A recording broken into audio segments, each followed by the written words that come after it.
What's up, everybody? Welcome back to the channel.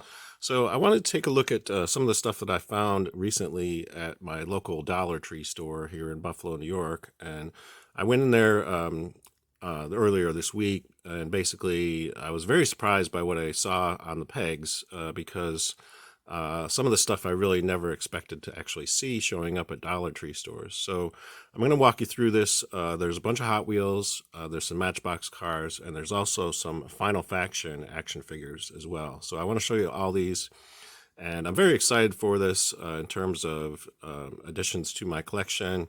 And because I bought them at Dollar Tree, they only cost $1.25 each. So very economical way to sort of add to my collection.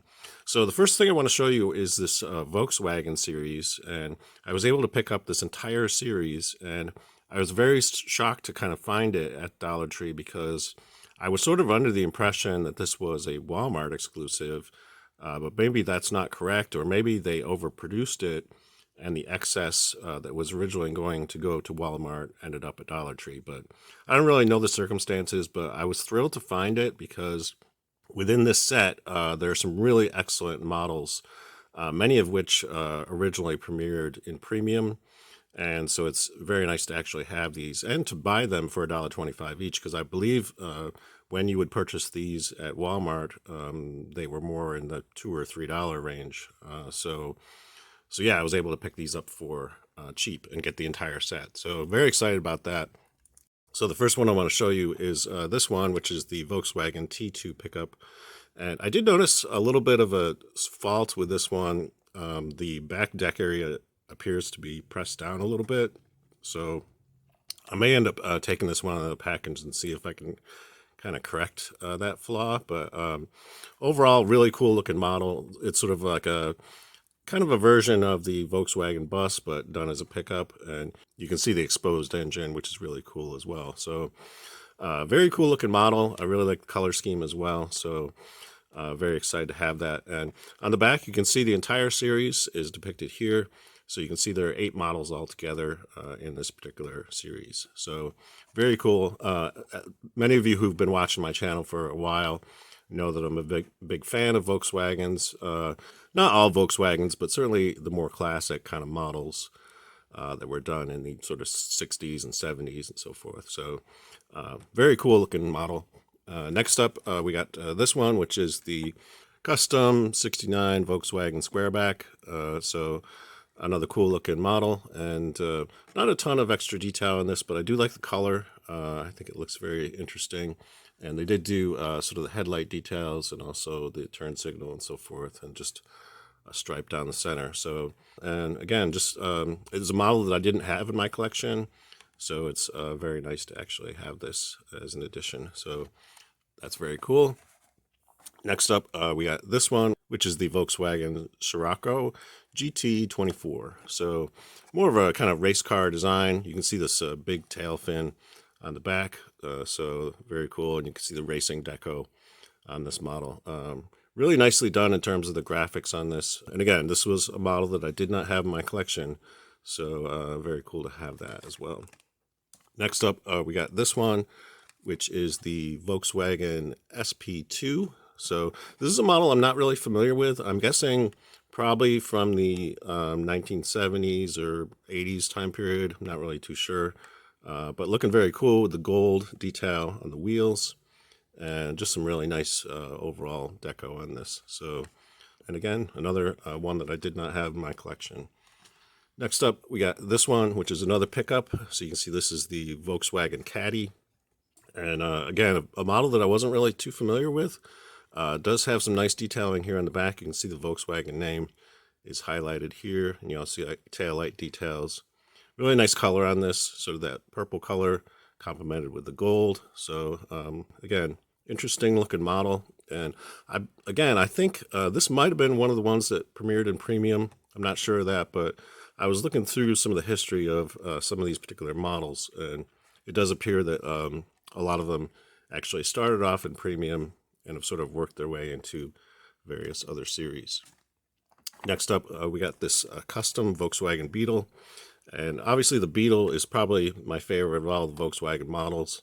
So it's really cool to have another version of it. And you can see this is one, it has like the fenders removed. And again, I looked up the history of this particular model as well, and there's a bunch of different variations, including ones where this back part actually opens up. There's also ones where the sunroof is actually open on the top and this roof rack is not present. So this is just one of the variations of this particular model. So, but I think it looks great. And I do like the artwork on all these too. They did this really kind of colorful look to these packages. So I think they look really fantastic. So very excited to add that one. Next up, we got one of the more unique ones. You can see this is the 49 Volkswagen Beetle pickup. So very interesting, sort of the front end of a Beetle, but the back end of a pickup. And again, because it is a rear engine, the bed in this is actually lifted up higher so it can accommodate the rear engine. So interesting looking model, and I like the deco on this too. They made it sort of look like it's all kind of rusted or, you know, kind of beaten up paint job. So looking very interesting. And they did the headlight details as well. So looks really great. Again, I had never seen this particular model anywhere, so very excited to add that one to my collection. Next up, we got this Volkswagen Golf Mark II, and again, pretty simple overall, but I like the deco on it, those white wheels complementing the sort of red paint job, and they did the black hood, so that was a nice touch. So once again, another model that I did not have in my collection. So very exciting to find all these in one trip to the store and be able to, you know, get them all at once and not have to search around for them, and also to get them for considerably less money than they would have cost had I bought them at Walmart. So a very cool deal all around. Now, I did pick up a couple of the new Matchbox series because they actually had at least part of some of the brand new waves of Matchbox cars at Dollar Tree. So, and there were a couple of them that kind of stood out for me. So there was this one, which is the 1970 Ford Ranchero. And just a very, very cool looking model. I love the color on this and the detailing and so forth. As you can see, they did a chrome base on this. And just overall, looks really amazing. Sometimes Matchbox really nails it in terms of some of these older models. So this one was definitely worth picking up. And one of the one that just seemed like a no-brainer to me was this FedEx truck. And it's interesting because I don't normally go for these kind of service vehicles or, you know, construction vehicles. I do have some in my vintage Matchbox collection of those kinds of vehicles.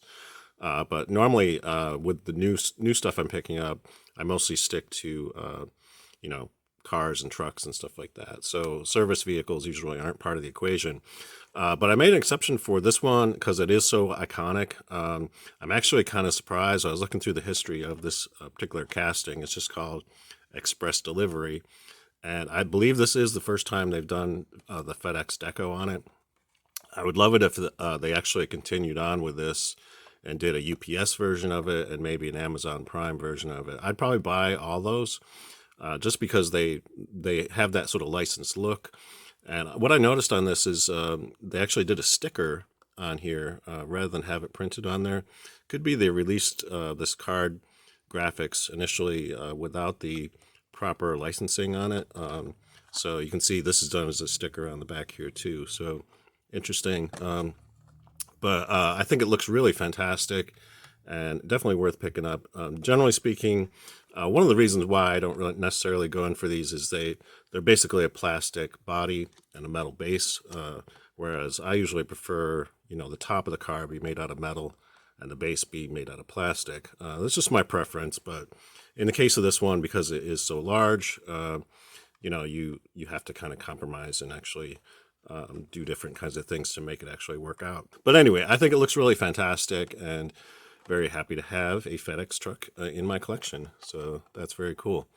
And the last thing I want to show you guys is some of this Final Faction stuff. And these are the limited edition exclusive ones that were done in a different deco. So I have all these characters from their initial release, but they did this sort of Venom version where the casting of the actual figure is done sort of in this dark plastic, and then it has these green highlights on it. So I think they look very cool, and I'm very excited to find these.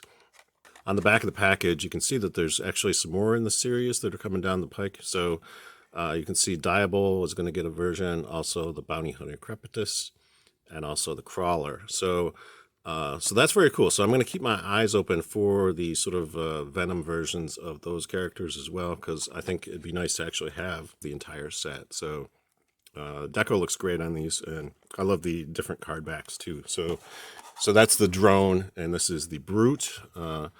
Again, I'm a fan of this line of toys, and to actually get some interesting variants in it. As you can see, they did the weapons in this sort of bright green color too. And once again, done in like a dark plastic with a sort of green, kind of slimy highlights on it. So looks very cool. And on the back, each one of these has the sort of stats on each of these characters, very much like the initial release, although they sort of pared down the amount of graphics on the back by comparison to the original release of these Final Faction figures. And lastly, we got the Synthoid. So again, very cool design for a character, and this is the one that has the interchangeable arms as well. So I may be able to do some customizing with this one, assuming that feature is still present on this one, which I assume it is. I don't think they would recast the actual parts. So I'm assuming everything's still compatible with everything that had been released before. So again, on the back, you can see the stats on the Synthoid. So very excited to get these. I will do a separate review on those. So I will be taking those out of the package and doing a separate video where I go over each of these. And I'll show you side by side a comparison between the original release of these and these recolors. That's all I have for you today. If you enjoyed this video, please give it a thumbs up. And if you'd like to see more reviews of these kinds of things in the future, including Hot Wheels cars, Matchbox cars, and Final Faction action figures, think about subscribing to my channel, because I will be covering a lot more of this kind of stuff in future videos. Until next time, I hope you're having a great day, and thanks for watching.